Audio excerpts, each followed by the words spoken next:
Para sa Sandigan Bayan, 3 justices mula sa 3rd Division ang ginawaran ng Gender Justice Awards. Sila'y sina Associate Justice Efren de la Cruz, Associate Justice Norberto Heraldez, and Retired Associate Justice Godofredo Legaspi. Pinarangalan din sina Judge Marilyn Yap ng Regional Trial Court Branch 28 ng Mandaue City, Cebu, Judge Albert Aksala ng RTC Branch 20 ng Digos City, Davao del Sur, and Judge Victoria Isabel Paredes na hinirang bilang Outstanding Gender-Sensitive Judge in the Philippines. I'm honored and also happy that the Commission has recognized the work of judges. And in this particular celebration or point that I am the one that is being recognized and the others too. But it is my idea of the award is that we're just being made instruments. We're like vessels where the victims are able to tell their stories. So in the decisions that I do, I always try to project the story as told by the victims, and then being able to apply established principles of evidence and jurisprudence, and then come up with a decision that would more or less render justice to the victim. Commit. We are all responsible. Act. We can make a difference. Demand. We are all accountable. Ito ang hamong dala ng tema sa taong ito ng 18-day campaign to end violence against women o VOW. Hindi matatawaran ang progresong nakamit ng Pilipinas upang bigyan proteksyon laban sa anumang uri ng pang-aabuso ng mga kababaihan. Subalit hangad ng Philippine Commission on Women at ng partner agencies nito na lalo pang isulong ang kampanyang ito sa bawat sulok ng bansa upang makamit ang tunay na women empowerment.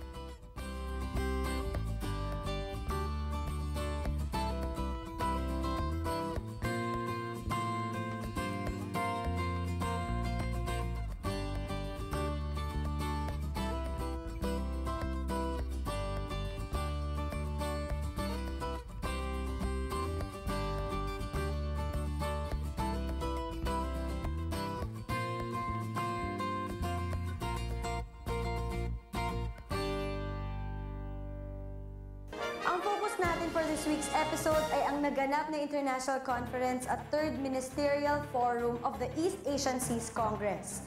Tema ng mga pagpupulong dito ay kung paano tugunan ang climate change sa pamamagitan ng isang integrated coastal and ocean management. Narito ang Focus.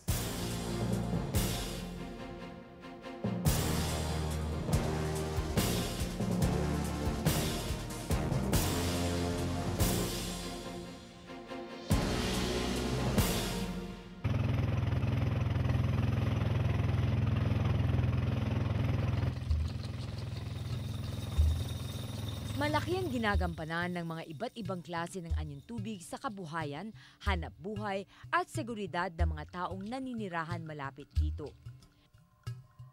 Dahil sa tumitinding pabago-bago ng klima at lumalalang pang-aabuso ng mga tao, mabilis na nasisira ang mga karagatan, dagat, ilog at ilang pang anyong tubig. Kasama nito ang unti-unting pagkaubos at pagkamatay ng mga biodiversity. Ito rin ang dahilan kung bakit nanganganib ang buhay ng mga tao sa paligid nito. Dahil may mahalagang tungkulin sa pagpapanatili ng malusog na yamang tubig sa mundo, ang mga anyong tubig sa Asia tulad ng China Sea, Yellow Sea, Sulu-Sulawesi Sea, Indonesian Seas at Thailand Gulf, ipinagpatuloy ng mga bansa sa palibot nito ang pagsusulong sa ikatlong East Asian Seas Congress noong isang linggo sa Philippine International Convention Center. The purpose of this Congress is to bring the various stakeholders of this region and outside this region to collectively address some of the issues that is affecting the climate, influenced by climate, issues that is affecting food productions, issues that is affecting our coasts and oceans, issues that is affecting the sustainable use of our resources. Ang EAS Congress ay dinuluhan ni Pangulong Gloria Macapagal-Arroyo para ipahayag ang kanyang matatag na paniniwala laban sa climate change. Our position in the Philippines on climate change is very strong. We are calling for a binding outcome in Copenhagen. We can no longer afford to play the blame game while we are mired in a climate debate. Climate change does not make a distinction between developed and developing economies when it hits. Both have respective roles and responsibilities in addressing this challenge based on the principle of common but differentiated responsibilities and respective capacities. At no time has the need for greater cooperation and connectivity been demanded of East Asia than now.